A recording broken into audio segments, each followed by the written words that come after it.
Amidst the shining glass towers of the city, there was a man who owned a huge part of the skyline. Ethan Miles, the billionaire who could buy almost anything, was looking for something money couldn't give. Peace. That morning, he wore a simple jacket and faded jeans. He parked a modest rental car outside a small downtown restaurant called Mara's Dine. Nobody would recognize him here. No journalists, no business associates, no fake smiles, just ordinary people, the ones he hadn't been around in years. And that was exactly what he needed. If you believe in the power of kindness, second chances, and the simple connection between people, take a moment to like, comment, share, and subscribe to Kindness Thread. This story is a reminder that even a life of luxury can feel empty until one small act changes everything. Ethan had spent decades building his empire, technology, real estate, philanthropy, and endless meetings that blurred together. But behind every headline and achievement, something was missing. Friends drifted away, family bonds weakened, and the simple joys of human connection had vanished. His days were filled with polite nods, insincere compliments, and a loneliness money couldn't erase. After a sleepless night and a stifling board meeting, he decided to escape for a day. No driver, no assistant, no luxury, just him. Mara's Dine was small but full of life. Soft jazz played in the background. Pictures of smiling customers covered the walls, images that made life feel simple and good. Ethan chose a table by the window, where sunlight warmed the white tablecloth.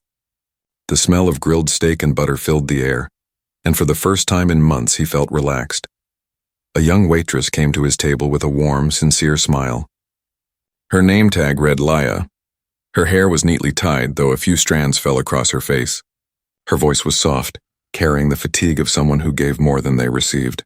Ethan ordered a medium-rare steak and watched her glide across the room, balancing trays with skill despite the busy lunch rush. As he waited, Ethan noticed things he hadn't paid attention to in years.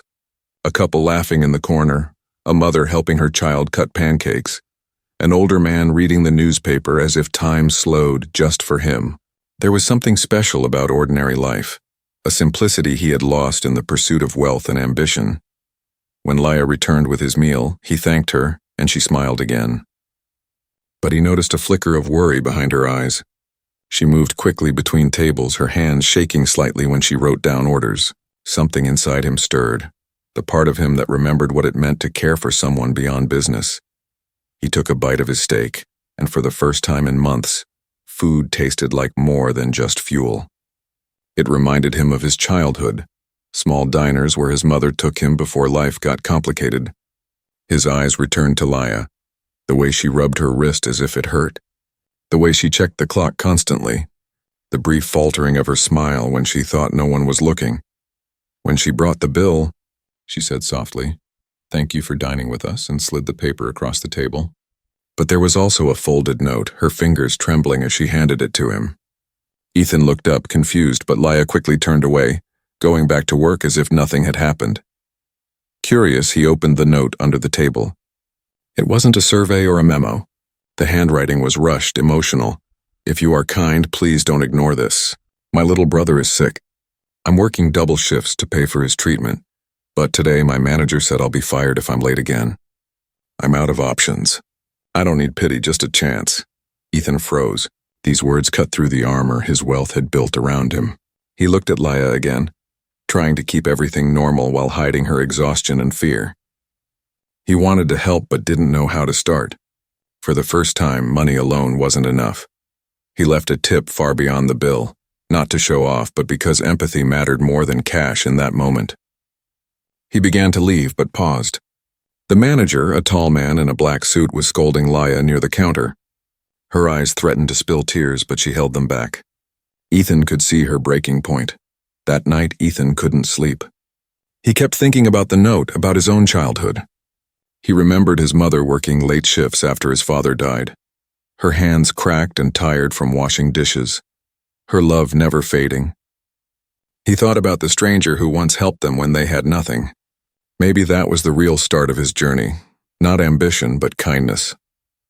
The next morning, Ethan returned to Mara's Dine, not as a hidden customer, but as the man everyone knew. The restaurant was busy again. Laya's eyes widened when she recognized him. She almost dropped a tray, but Ethan smiled and calmly asked to see the manager. Within minutes, everything changed. He spoke with authority but respect, asking about Laya's record and the manager's behavior.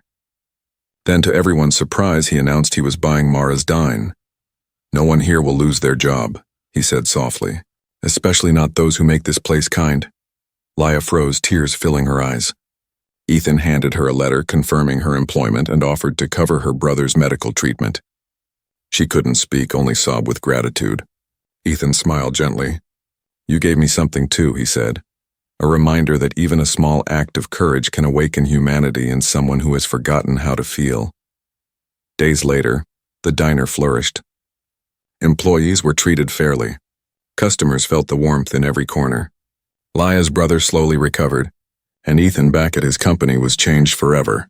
He returned often, sitting by the same window, ordering the same steak, not as a billionaire hiding from life, but as a man who had rediscovered purpose. And sometimes, the richest moments aren't about earning, they are about feeling. And sometimes the person you help ends up saving you in ways you never expected. If this story moved you, please like, share, and subscribe to Kindness Thread. Let's fill the world with reminders that kindness still exists even in the most unlikely places.